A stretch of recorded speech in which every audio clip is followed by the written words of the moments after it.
यहीं से स्टार्ट कीजिए, फिर से बोल देते हैं।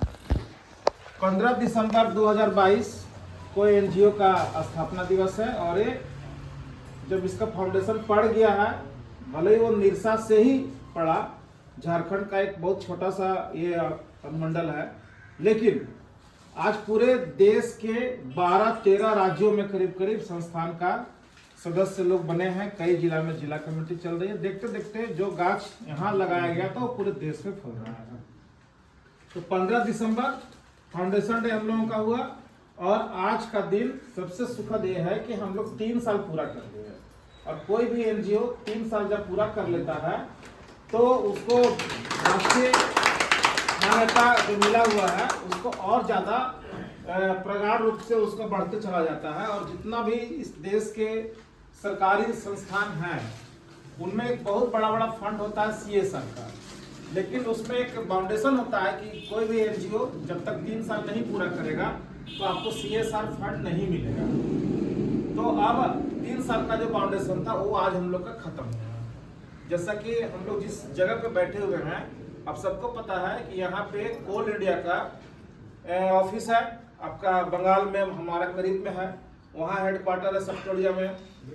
कोल इंडिया का एक उपक्रम भारत कोकिंग कोल लिमिटेड है जिसका हेडक्वार्टर धनबाद में है, और कोल इंडिया का एक उपक्रम है सेंट्रल कोलफील्ड्स लिमिटेड जिसका हेडक्वार्टर रांची में है। मतलब हम लोग इतना अच्छा जगह बैठे हुए हैं जहाँ पे 3 कंपनी तो यहाँ है, उसके बाद डीवीसी है वगैरह वगैरह। इन लोगों का सीएसआर फंड काफी होता है और अब हम लोग उनके जाकर के प्रार्थना लगा सकते हैं, अपना बजट दे सकते हैं, अपना प्रोजेक्ट रिपोर्ट दे सकते हैं कि हम लोग को जो नीति आयोग भारत सरकार के द्वारा जो मिला हुआ एग्रीकल्चर, आर्ट एंड कल्चर, दलितों का उत्थान, महिलाओं का उत्थान, ये सब काम करने के लिए, एजुकेशन के क्षेत्र में काम करने के लिए, तो ये सब फंड के लिए हम लोग अप्लाई करेंगे और वो ला करके अपने संस्थान के जो देश भर के साथी, माता बहन, दोस्त, बच्चे जो भी हैं उनके लिए हम लोग कुछ न कुछ काम करेंगे, क्योंकि मेन पावर हमारे पास बहुत अच्छा है।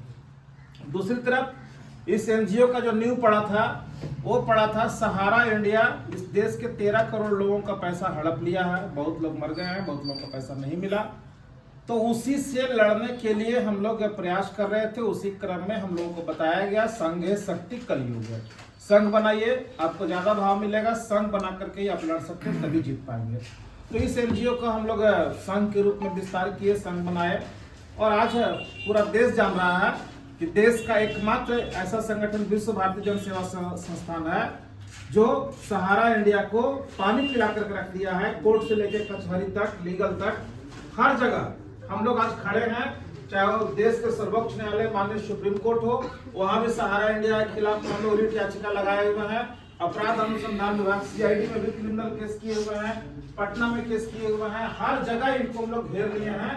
और सहारा के कई बड़े से बड़े जो अपराधी हैं, मैंने अधिकारी, उनको अपराधी करेंगे क्योंकि देशद्रोही है, वो देश के लोगों का पैसा खाए, उन लोगों को हम लोग जेल में बंद करवाने में कामयाब हो गए हैं। और आने वाला टाइम हम लोगों का है जो इनका जो संपत्ति है उनको सीज करा करके देश के 13 करोड़ निवेशकों के बीच में हम लोग बंटवाने जा रहे हैं। तो हम लोग पूरा रात भी देख कर दिए हैं। तो इसका मतलब ये नहीं है कि जो देश के जो सामाजिक मुद्दे उस पर हम लोग काम नहीं करेंगे, उस पर भी आप काम करेंगे। तो हम लोग बहुत तेज गति से आगे बढ़ रहे हैं। इसमें ज़्यादा कुछ बोलने का नहीं है, करने का है। तो हम लोग काम कर रहे हैं, विशेष कुछ कहने का नहीं है। इस देश के जितने भी सहारा पीड़ित जमाकर्ता हैं वो विश्वास बनाए रखें संगठन पे। जो हमारे 32,000 जो मेंबर्स हैं वो विश्वास बनाए रखें। हम लोग अपना अंतिम सांस लगा देंगे जब तक कि एक आदमी का भुगतान नहीं करवा दें और सहारा के अधिकारियों को उनको किए गए कर्मों की सजा न दिलवा दें। इस पर हम लोग काम करते रहेंगे। धन्यवाद। हमारे साथ